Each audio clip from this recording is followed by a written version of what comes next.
మన గౌరవ ముఖ్యమంత్రి వారికి ఒకసారి ధన్యవాదాలు తెలియజేసుకుంటాము. ఆయన విజన్లో ఇలాంటి వెనకబడిన ప్రాంతంకి గుర్తింపు చేసేసి అభివృద్ధి కార్యక్రమాలు మరియు మనకున్న సంక్షేమ కార్యక్రమాలు ఇంకా సక్రమంగా ప్రజలు వద్దన తీసుకువెళ్ళడానికి ఒక ముఖ్యమైన ప్రయత్నము ఈ జిల్లా అంతస్తు ఇచ్చిన ఒక కార్యక్రమం. ఇప్పుడు మీరు జిల్లా హెడ్ క్వార్టర్ గతంలో ఉంటున్న పాడేరుకి వెళ్ళాలంటే దాదాపుగా 200 కిలోమీటర్ వెళ్ళాల్సిన పరిస్థితి ఉంటుంది. మీరు వచ్చినప్పుడు కూడా మీరు మార్నింగ్ 3 గంటలకు బయలుదేరి ముందున రోజు బయలుదేరి కష్టపడి వచ్చి అక్కడ కలెక్టర్ కలిసి వెళ్ళడం అంటే ఇది మామూలు కార్యక్రమం కాదు. దీన్ని గుర్తింపు చేసుకున్న గౌరవ ఇక్కడ ఉంటున్న నాయకులందరూ కూడా మన గౌరవ ప్రీతమ ముఖ్యమంత్రి వారికి కోరిక పెట్టడం జరిగింది.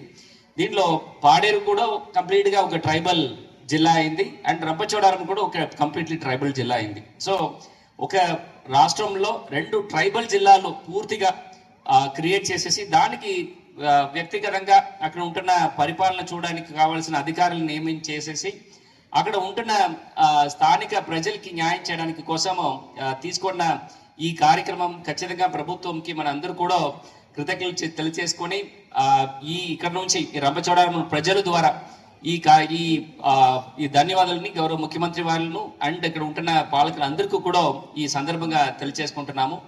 ఈ రోజు మన కొత్త జిల్లా ఏర్పడిన సందర్భంగా ఈ రోజు ఎంతో ఉత్సాహంగా మనం ఈ కార్యక్రమం చేసుకున్నాము.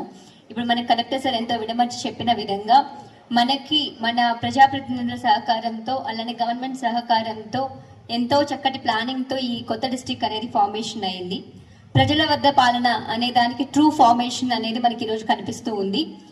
ఎలా అయితే మనకి ఓవరాల్ డిస్ట్రిక్ట్ మెషినరీ అనేది ఇక్కడికి మూవ్ అవ్వడం వలన ఈ రంప చింతూరు 2 ప్రాంతాలకు కూడా అడ్మినిస్ట్రేషన్ గవర్నెన్స్ వివిధ రకాలైన స్కీమ్స్ బెనిఫిట్స్ అనేవి కూడా వాళ్ళకి ఎంతో చేరువ కానున్నాయి. మాకు పోవడం ఇవన్నీ కూడా వాళ్ళకి ఇబ్బందులు ఉండడం వలన ఇక్కడ డిస్ట్రిక్ట్ ఇక్కడ గవర్నెన్స్ రావడం వల్ల ఈ 2 ఏరియాస్లో ఉండే ప్రజలందరికీ కూడా ఎంతో సహకారం కాబోతుంది. అలానే రంపా చింతూరు ప్రాంతాలకి ఎన్నో విభిన్నమైన అసెట్స్ ప్రాబ్లమ్స్ కూడా ఉన్నాయి. ఇక్కడ మన ఆదివాసులతో ఉన్న విభిన్నమైన నీడ్స్ అవసరాలు విభిన్నమైన ప్రాబ్లమ్స్ ఉంటుంది. కాబట్టి ఈరోజు ఇక్కడ మనకి ఈరోజు ఒక అందరికీ నమస్కారం.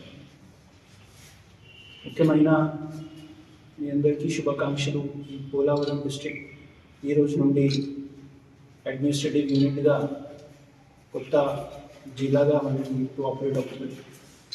దీంట్లో మన రంపచోడవరం సబ్ డివిజన్ అదేవిధంగా చింతూరు సబ్ డివిజన్ ఒక్కసారి కరతార్థం చేయాలని కోరుతున్నామండి. అదేవిధంగా మరి డిప్యూటీ సీఎం గారు పవన్ కళ్యాణ్ గారు కూడా మరి చొరవ